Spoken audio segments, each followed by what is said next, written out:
I woke up to the sensation of motion and the unmistakable clank of metal chains scraping pavement. My first half-awake thought was that I was dreaming about earthquakes again. My second was that I hadn't parked my RV on a tectonic fault line. The third, well, that one was fully awake and laced with profanity. Because as I scrambled to the window of my 30-foot Class C motorhome, I realized we were moving. Rapidly. With me still inside. And we were being towed. At 6:47 a.m. With no warning. I didn't even have pants on. I yanked on a pair of jeans, half-tripped over my dog's water bowl, and grabbed my phone to start filming. The phone shook as I fumbled with the lock and flung the RV's side door open, letting the early morning light pour in. What I saw out front was Karen. Real name Lisa Dunmore, but if shrill entitlement wore heels and drove a Lexus, it answered to Karen. She was strutting in front of the tow truck like she was leading a parade, waving a clipboard and barking orders at a guy who looked like he barely passed high school geometry, let alone understood the legality of snatching a vehicle with someone inside. I yelled, but no one looked. The rumble of the tow truck's engine drowned me out. We were heading out of the HOA lot where I'd been parked for less than 36 hours, with permission, I should add, because I was visiting my aunt, who was recovering from surgery. Her driveway wasn't big enough for the RV, and the HOA guest parking lot had signs that read, "Guest vehicles welcome, a 72-hour limit." But Lisa had made it her personal mission to rewrite every rule with a dry erase marker and a superiority complex. I grabbed the emergency brake and slammed it down, which didn't do much given the rear wheels were off the ground, but the sudden lurch and shriek of protesting metal got everyone's attention. The truck stopped. Lisa spun around like someone had insulted her labradoodle. Her face was already flushed, but when she saw me standing in the RV doorway holding a phone and wearing a "don't mess with me" smirk, her expression twisted into something between a hissy fit and a horror movie. "You can't be in there," she screeched. "Funny," I said, climbing down barefoot onto the asphalt, "because here I am." She stomped over like she owned the oxygen and had just caught me borrowing it. "You're not allowed to park unauthorized vehicles in this community. This is a residential area, not a truck stop. Your HOA sign says guest vehicles are fine. You know, for guests? Like me. That doesn't include oversized mobile homes with solar panels and composting toilets." "Ah," I said, pretending to take notes, "so it's a sizeous thing. And an anti-toilet bias. Got it." The tow guy looked between us like he regretted every life decision that had led to this moment. Karen saw that hesitation and doubled down like a poker addict with a second mortgage. "You'll be fined for resisting removal," she snapped. "And trespassing. And public nudity, probably." I gestured to my jeans. "These are pants, Lisa. Don't call me that." "Okay, Karen." That earned me a full-body flinch. She spun on her heel and stormed back to her SUV, muttering threats about legal action and police involvement. I told the tow driver he'd just kidnapped me and advised him, very calmly, that continuing would likely land him on the news. He unhooked the RV in record time. Later that afternoon, while sitting beside my aunt's recovery chair and helping her sip soup, I scrolled through the HOA's website. I wasn't angry, yet, but I was curious. Because in my experience, people like Lisa didn't do things impulsively. No, this wasn't about one parked RV. It was about power. She wanted to prove she could make people jump, even if they had a foot in a leg cast and lived off Social Security. My aunt had been fighting with Lisa for months about a new garden trellis. Apparently, anything made of wood that looked rustic was now a violation of the neighborhood's modern aesthetic. Never mind the fact that Lisa's house looked like a Botox commercial had exploded on a cul-de-sac. As it turned out, Lisa was the self-appointed president of the HOA, a title she awarded herself during a late-night emergency vote last December after the previous president retired mysteriously. The HOA board was now 3 people, including Lisa's sister-in-law and a guy named Randy who worked at her husband's car dealership. Their meeting minutes were sloppy, their bylaws full of typos, and the enforcement section had been rewritten with bizarre clauses like no vehicles longer than 2 car lengths and no habitable structures on wheels. I wasn't a lawyer, but I was very good at reading things that didn't make sense. What made even less sense was when, 3 days later, I caught Lisa inspecting my aunt's backyard with a tape measure and a landscaper in tow. She didn't see me watching from the RV window, as she pointed to the flower beds like she was surveying an oil field. I took photos, then stepped out, smiled, and said, "Need help calculating your overreach?" She froze, then quickly barked something at the landscaper and fled. That night, my aunt got an anonymous violation notice taped to her door, unsigned, of course, listing a dozen nonsense infractions including unauthorized wind chimes and drapes visible from the street. I couldn't tell if this was a HOA or a prison run by Pinterest addict. That was the moment I stopped playing defense. I started filing paperwork. I began with a public records request for the HOA's founding documents and minutes from the last 2 years. Then I spoke to some neighbors and learned Lisa had a long, juicy history of towing anything that moved slower than a golf cart. One poor guy had his motorcycle towed while he was walking his dog. Another woman had a flatbed with antique furniture removed during a garage sale. The tow company? Lisa's cousin. The cherry on top? My aunt's driveway camera had caught Lisa the night before my RV was towed, sneaking into her own Lexus with a flashlight and looking under my vehicle with a measuring tape. She knew I was inside. She did it anyway. So I made a call to a friend who worked in a local sheriff's office. I asked her what it would take to prove unlawful towing while a person was present inside the vehicle. Her answer was short: video and a pattern. I had both. What I didn't have, yet, was leverage. So I parked my RV again. This time on a nearby public road, perfectly legal. Then I installed something under the back bumper. A little device that looked like a hitch lock, but was actually a custom-made magnetic clamp with a GPS tag and a reinforced steel cable. I called it the leash. Then I waited. And sure enough, at 6:11 a.m. on the 4th day, I woke to the sound of rattling chains and a new tow truck. Same company, yanking my RV out of its spot. But this time, something else came along for the ride. Lisa's Lexus.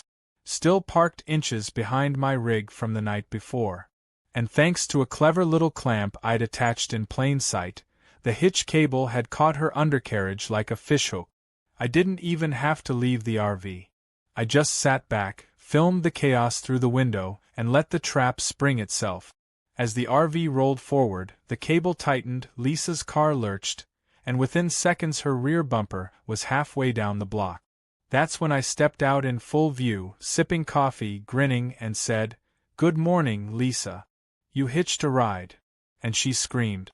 Lisa's scream echoed down the street like a fire alarm dipped in entitlement.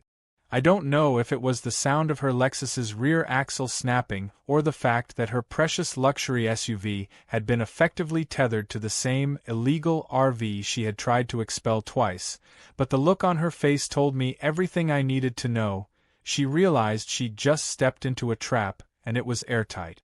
The tow truck slammed to a stop. The driver, same guy from the first time, Rick, I later learned, jumped out and stared wide-eyed at the mess. My RV was still perfectly drivable. Her Lexus, however, was currently missing its back bumper and dragging a coil of steel cable like a tail. Lisa stormed forward, eyes locked on me like I'd just keyed the Mona Lisa. "What did you do to my car?" I sipped my coffee and shrugged. "Looks like you parked too close to a tow target. Rookie mistake. You sabotaged me. That's entrapment. You're going to jail." "Oh good," I said. "Tell the cops everything. In fact, I've already spoken to them. And I think you're going to love what they have to say." Rick, now nervously pacing, muttered something about not being told there was a second vehicle involved.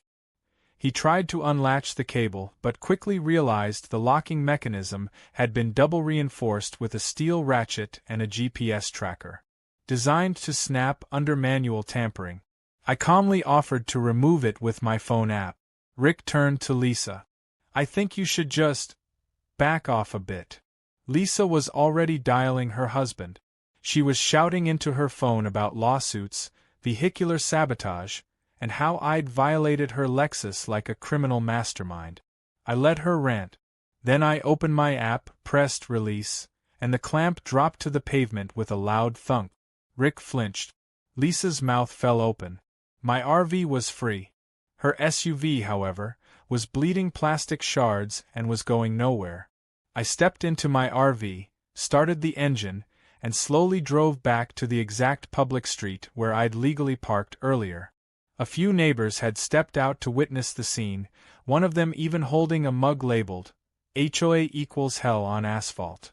Lisa screamed again, threw her phone on the ground, and stomped off toward her disfigured SUV, yelling at Rick to do something useful.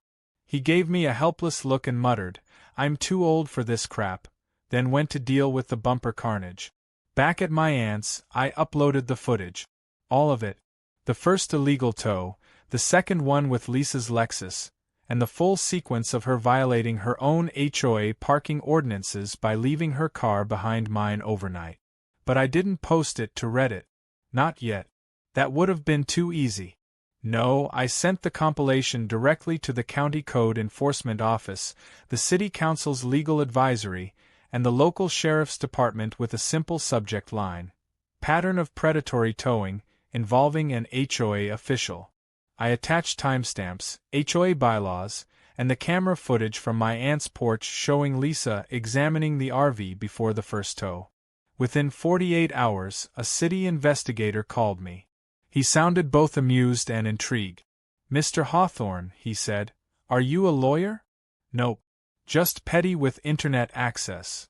"Well, your documentation is better than half the people I prosecute." It got better. The tow company, after being notified that they may have unknowingly participated in an unlawful detainment and property damage, immediately cut ties with Lisa. Their legal team wasn't about to go down over a couple $100 tows. That same week, a cease and desist letter landed in Lisa's mailbox, courtesy of the county. It demanded she stop all unauthorized enforcement activities immediately and stated she could no longer represent herself as an official agent of the HOA until a formal review. She went ballistic.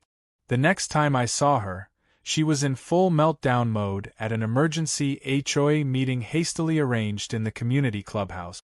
Naturally, I attended, just as a concerned visitor. The meeting was packed. Apparently, word had gotten out that Lisa had towed someone with a person inside and wrecked her own SUV trying to do it again. The crowd buzzed with quiet rebellion. HOA members who had lived in fear of her clipboard tyranny were now whispering to each other, watching her with raised brows. Lisa stood at the front, fuming, holding papers, and trying to explain why she'd lawfully enforced vehicle ordinances for the good of the community. She insisted the bylaws clearly allowed the HOA board to tow unsightly mobile structures. Then someone, I later found out her name was Patricia, stood up and asked, "Then why haven't you towed the broken golf cart your cousins left in the cul-de-sac for 3 months?" The room went silent. Lisa turned pale. She stammered something about family exemptions and intended restoration, but the crowd smelled blood. Another man chimed in, "Is it true your brother's company got a landscaping contract without a vote?" I leaned against the back wall and smiled. It was like watching a slow-motion HOA coup. Eventually, the remaining 2 board members voted to place Lisa on administrative suspension pending investigation. Randy, her dealership crony, abstained and looked like he'd rather be anywhere else. The meeting ended with neighbors shaking hands and exchanging contact info, people who hadn't spoken in months now united by a common enemy. I could practically hear the sound of a tyrant's crown falling to the carpet. But Lisa wasn't done yet. Oh no. I knew better than to think she'd retreat gracefully. 2 days later, my aunt received a letter. Not from the HOA, but from Lisa's private attorney. It accused me of intentional entrapment, property damage, cyber harassment, and reputational harm. The letter included a laughably dramatic threat to sue for $50,000 in damages. It was printed on thick cream-colored paper like that made the delusion more legitimate. I sent it to my cousin, a real lawyer, and he laughed for a full minute before replying, "Tell them to bring it. I'd love to file a counterclaim for attempted kidnapping and malicious harassment." We drafted a response. Legal language, dry tone, very professional. But buried at the end, just before the closing signature, I included a line that read, "Please note, any further threats or bad faith litigation will be met with public disclosure of all collected evidence, including video footage currently unreleased to media platforms." Translation: back off or I go viral. Lisa didn't respond. Instead, a moving truck showed up in front of her house 4 days later. Not a full evacuation, but clearly a purge. A neighbor told me she was moving into a condo downtown, until things cooled down. Her Lexus was gone too. Sold, maybe totaled. I heard she was driving a rented Subaru now. The HOA held a proper election 2 weeks later. Patricia won the presidency. One of her first acts? Reinstate proper parking guidelines and dissolve Lisa's fake bylaws. She sent me a thank you note handwritten on a floral card. It said, "You saved this neighborhood from a dictator in Capri's. Drinks on me anytime." My aunt recovered fully, got a new trellis, and now hosts weekly garden brunches where people talk and laugh instead of whispering in fear. And me? I finally posted the video. The title? Karen towed my RV while I was inside, so I drove it back with her SUV attached. It hit 3.1 million views in 4 days. Somewhere out there, Lisa's watching it. Probably through tears. Or subpoenas. Either way, she won't forget the day she tried to tow the wrong guy. 2 weeks after the viral video detonated across Reddit, YouTube, and every Facebook group with the words, "Neighborhood Watch" in the title, I found myself sipping tea on my aunt's back porch while her rescue cat shredded the violation notice Lisa had taped to her door weeks prior. It was therapeutic. The world, for once, felt like it made sense. Lisa was gone, her ridiculous bylaws were toast, and I was free to park my RV anywhere within county code without being abducted like a Netflix docuseries. But peace, as I've learned, is a temporary visitor. Especially when it comes to people like Lisa Dunmore. Because just as I started mapping out my cross-country RV tour with a spreadsheet and a dream, a certified letter landed in my aunt's mailbox bearing the logo of something called Eastmount Property Solutions.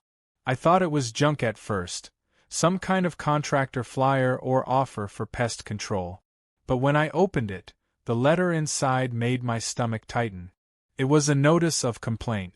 Not from the HOA. From a private property management firm. The kind you hire when you want to look official without involving any government agency. The letter stated that my RV posed a continued community safety risk, cited past vehicle incidents, and then claimed the RV had been inappropriately modified with military-grade security features. It concluded with a bold demand. Vacate the neighborhood within 72 hours or face civil removal proceedings. I laughed at first.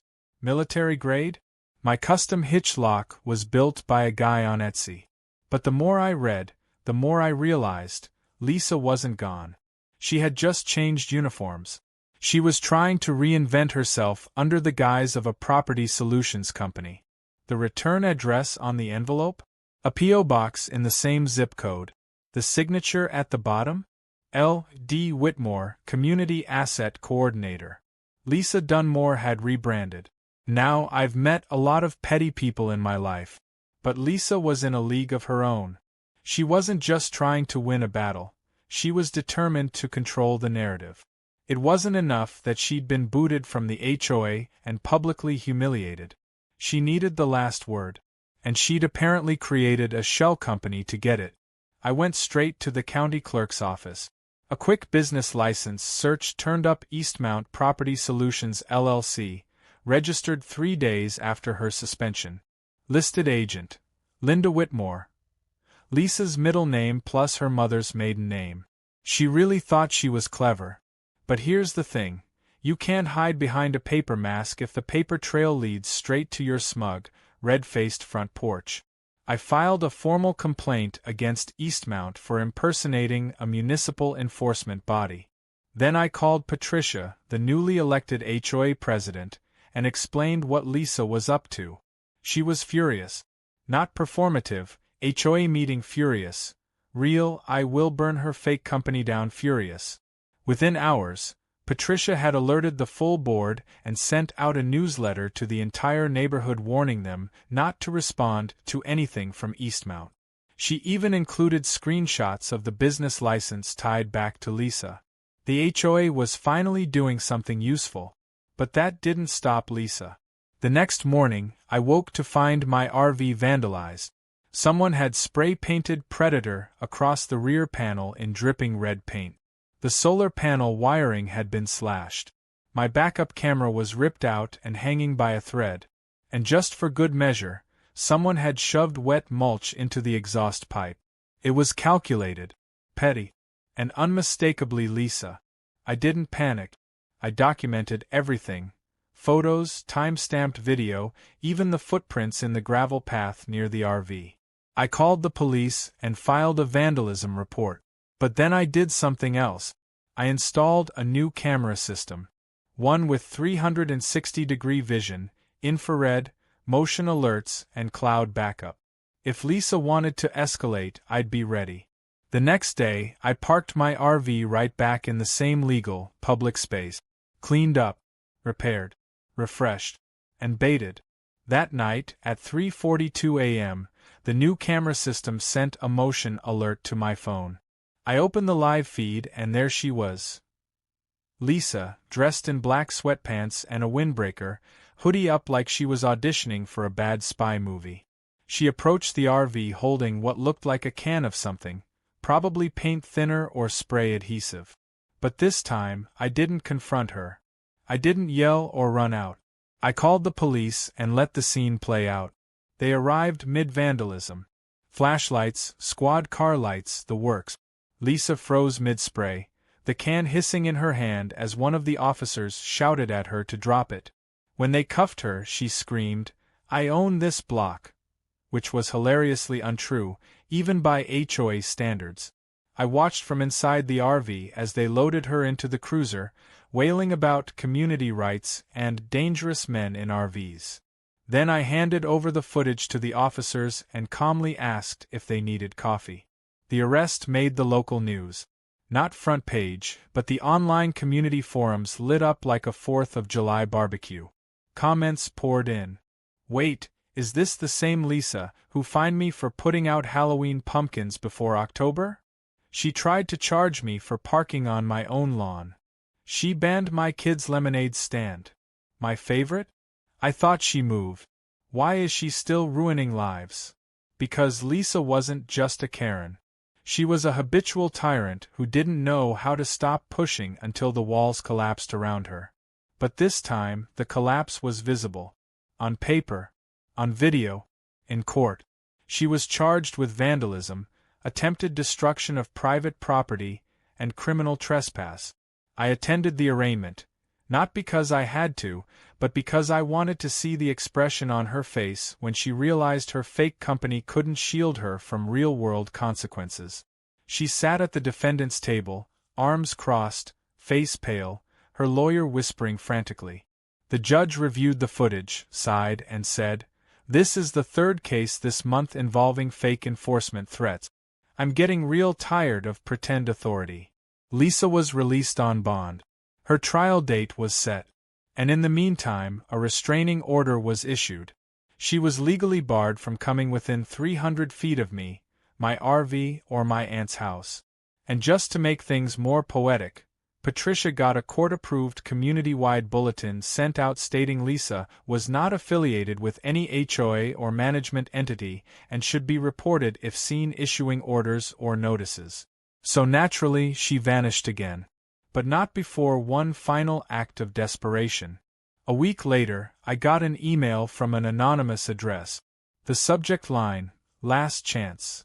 Inside was a single message: "You can leave now, or I'll make it worse." No name. No signature. But I didn't need it. The phrasing was classic Lisa, vague, ominous, and hilariously arrogant. I forwarded the email to the sheriff's office. They added it to the file. Then I did something unexpected. I moved the RV. Not because I was scared, but because I'd already bought a new trailer hitch, upgraded the locks, and installed a high-pressure sound alarm under the bumper.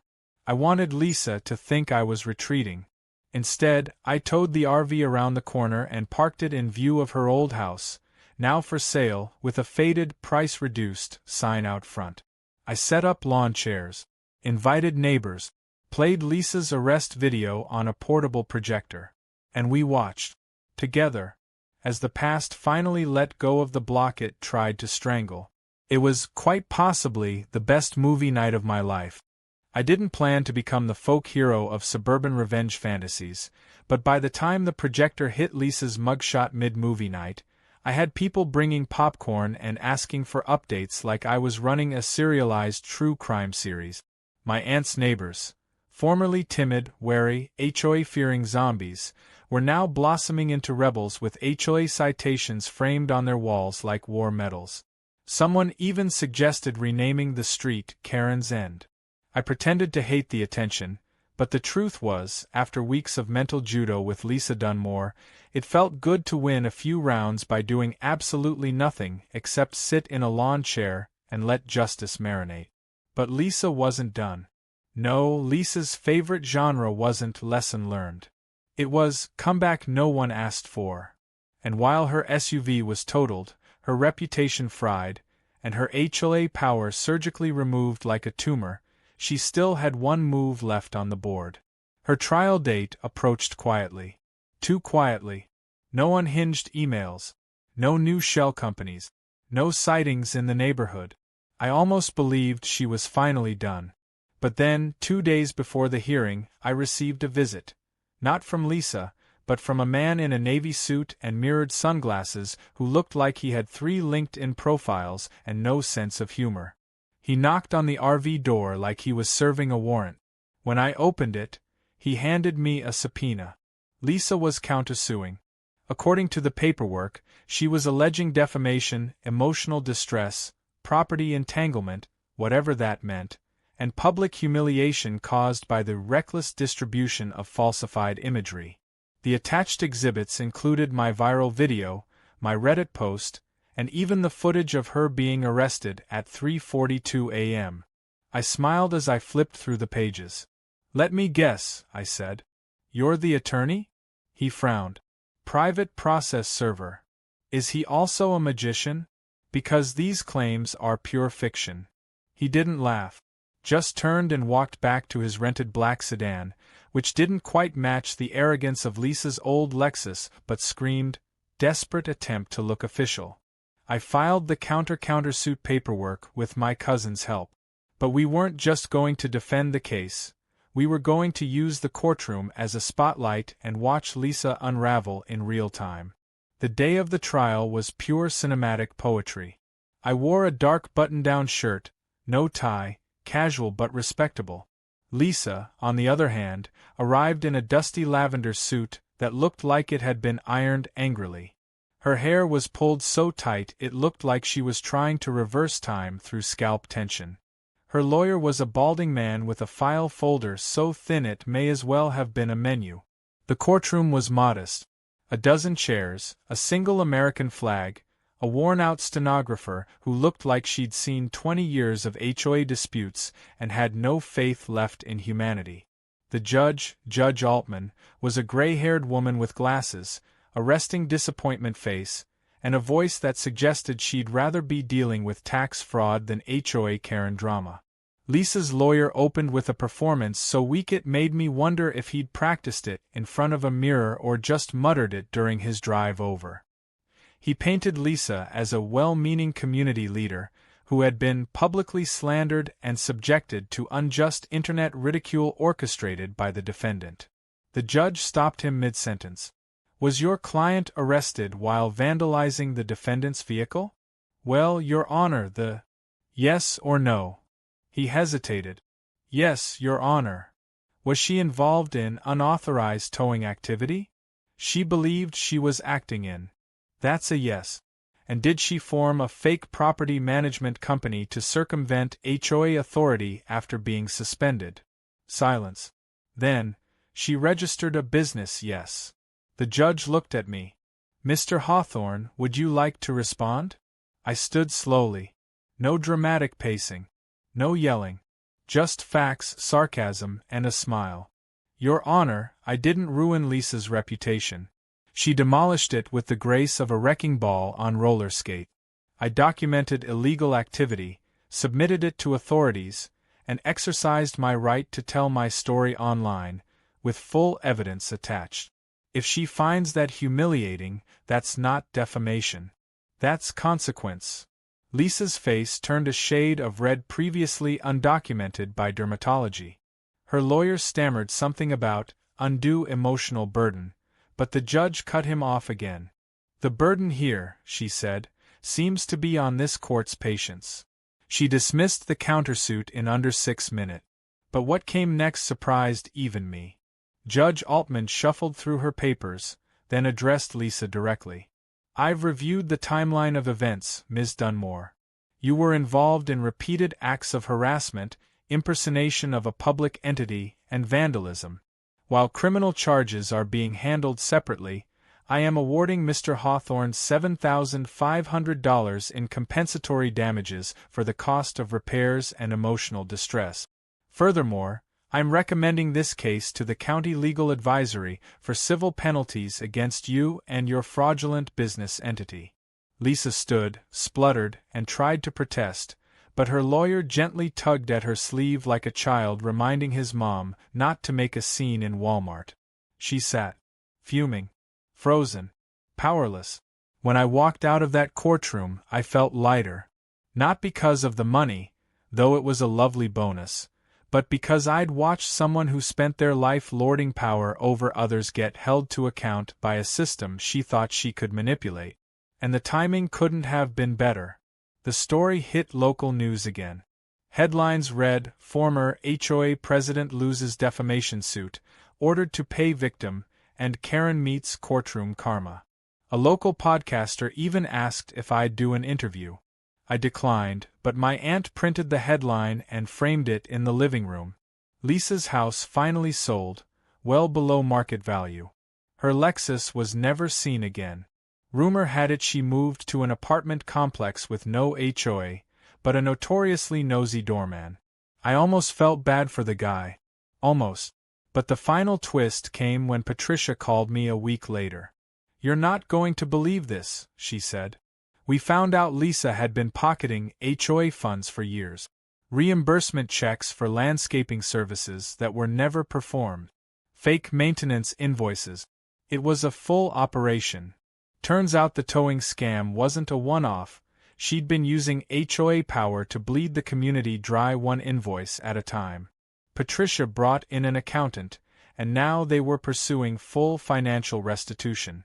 She messed with the wrong block, Patricia said. She messed with the wrong RV, I corrected. The next HOA newsletter didn't just include updated bylaws and election result. It included a community thank you section with my name in bold and a note of appreciation. For defending neighbor rights, standing up to abuse of power, and proving that justice doesn't need a title, just evidence and backbone. I laminated it. Then I hit the road. My RV, fully restored, was packed and ready. My first stop? A national park on the other side of the state. But before I left, I did one last thing. I drove a victory lap through the neighborhood. Windows down. Music playing. Neighbors waving. One kid held up a homemade sign that read, Free the RV. I towed a small trailer behind me, empty, except for one thing. A fake Lexus bumper I'd bought from a junkyard, spray-painted with the words, Never Forget.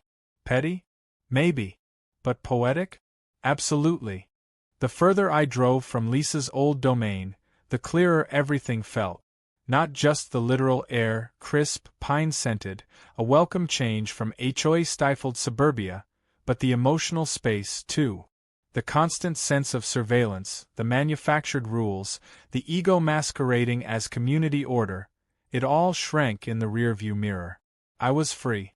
Free in a 30-foot motorhome, towing a busted Lexus bumper like a war banner, headed west toward mountains that didn't care who had the most committee votes or the fanciest lawn. But as I rolled into my first campground, a modest slice of national forest with more trees than Karen's, I realized something else. Closure doesn't come from escaping. It comes from finishing the job. Because 3 days into my peaceful getaway, I got a call from Patricia. Her voice had that tight, excited edge that people get when they're half panicking and half thrilled. "It's happening," she said. "The audit's done. Lisa's in deep." Now, when someone says audit, you don't expect drama. You expect spreadsheets, maybe an awkward resignation. But this wasn't just any audit. This was a forensic takedown of years of petty embezzlement, intimidation tactics, and misuse of neighborhood funds. According to the accountant hired by the new HOA board, Lisa had siphoned over $38,000 from HOA dues through fake vendors, landscaping contracts that didn't exist, and event reimbursements for parties she never threw. One of the vendors? Her cousin's dog grooming LLC. The best part? The HOA's insurance policy didn't cover fraud, which meant that unless Lisa paid it back directly, the board was filing a civil lawsuit for full restitution, with potential criminal referrals to follow. "She knows it's coming," Patricia said. "We served her today." "Where?" "Her new place. She's renting an apartment above a frozen yogurt shop in the next county." I nearly snorted coffee up my nose. From HOA queen to froyo peasant. That's a drop. But Patricia wasn't calling just to celebrate. She wanted help. Lisa's stalling. Filing delay motions. Claiming stress, illness, you name it. But the board needs a witness, someone who saw the pattern. Someone she tried to silence. Someone who won. It didn't take me long to decide. I agreed to testify. I turned the RV around. 2 weeks later, I pulled into a familiar neighborhood that looked very different now. More gardens. More porch lights. More people outside chatting over fences instead of hiding behind curtains. Patricia met me in the driveway with lemonade and an enormous binder of Lisa-related paperwork. "We call this the Dunmore Doctrine," she said, patting the thick binder like it was holy scripture. Everything she touched turned to chaos. We spent the weekend preparing testimony. My aunt baked muffins for every neighbor who stopped by to drop off statements or photos of fake violation notices Lisa had slipped under their doors. One neighbor brought an old copy of the HOA's architectural guidelines, hand-marked by Lisa in red ink with improvements that were never approved. Another revealed she'd paid Lisa directly for tree removal assistance that had never happened. By the time the court date arrived, we had enough evidence to bury a political campaign. The courtroom was larger this time. A civil claims court with a long bench and a bigger audience. The HOA board sat together in matching shirts that read "Restoring Order." I sat behind them, wearing the same shirt I wore the day Lisa towed my RV.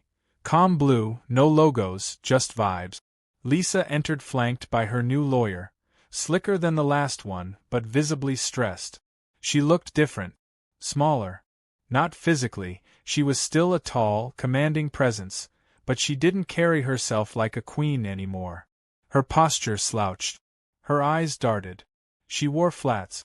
The power was gone, and she knew it. The case was presented in 3 parts. First, the audit. Line by line, the accountant explained the fraud, showing canceled checks, phony invoices, and payments to non-existent vendors. Lisa shifted uncomfortably the entire time, whispering to her lawyer like she was trying to negotiate a refund at a restaurant she'd just dined at. Second, the community impact. Patricia took the stand and, with clarity and conviction, told the court how Lisa's behavior had damaged the fabric of the neighborhood. Residents afraid to speak out, elderly members fined into silence, communal spaces neglected while Lisa threw wine tastings for preferred households. Then came my turn. I stepped up, swore in. looked Lisa in the eye. I didn't move here to start a war, I began. I came to help my aunt recover from surgery. I parked legally. I followed the rules. But Lisa didn't want rules. She wanted control. I detailed the towing incident, the fake property management company, the vandalism, the arrest. I showed the video footage. The judge watched quietly, lips pressed into a flat line. But what I realized, I said near the end, was that Lisa wasn't just targeting me. She was targeting anyone who didn't obey her invented reality. She used fines like weapons, tow trucks like threats, and fake authority to build a kingdom no one wanted. I just happened to be the one who fought back. Silence filled the room. Then the judge leaned forward. "Ms. Dunmore," she said, "do you have anything to say before I rule?" Lisa stood slowly. Her voice was hoarse. "I made mistakes," she said, eyes darting. "But I was trying to protect the character of the neighborhood." "The character?" the judge asked. Lisa nodded. "People were letting things slip. Lawn ornaments, garden sheds. I just wanted to maintain order." The judge paused. "You maintained order by forging documents, stealing funds, and criminally harassing residents?" Lisa's silence said it all. The ruling came down hard. Full restitution, $38,000. Immediate surrender of all HOA materials, files, and keys. And a court-ordered ban from participating in any HOA board or neighborhood committee for 5 years. Any violations, and she'd face criminal contempt charges. And just like that, Lisa Dunmore lost her last fortress. After court, the community gathered for a victory potluck at the park. Patricia gave a speech. Kids played tag. Someone brought a Lisa-shaped piñata that got destroyed in seconds. I stayed until sunset, then slipped out quietly, walking back to the RV with a deep, bone-level satisfaction I hadn't felt in years. As I climbed inside, I found something on the dashboard. A thank you card. No return name. Just a drawing of an RV towing a Lexus bumper and the words, "Drive free." I fired up the engine. Rolled out. But before I left town, I made one last stop. The Froyo shop under Lisa's apartment. I bought a large swirl, vanilla and chocolate. Walked outside. Stood on the sidewalk under her window. And I ate it. Slowly. Smiling. Knowing full well she was watching. I didn't need to throw it. Or shout. Just one last taste of poetic justice. Cold. Sweet. And fully deserved.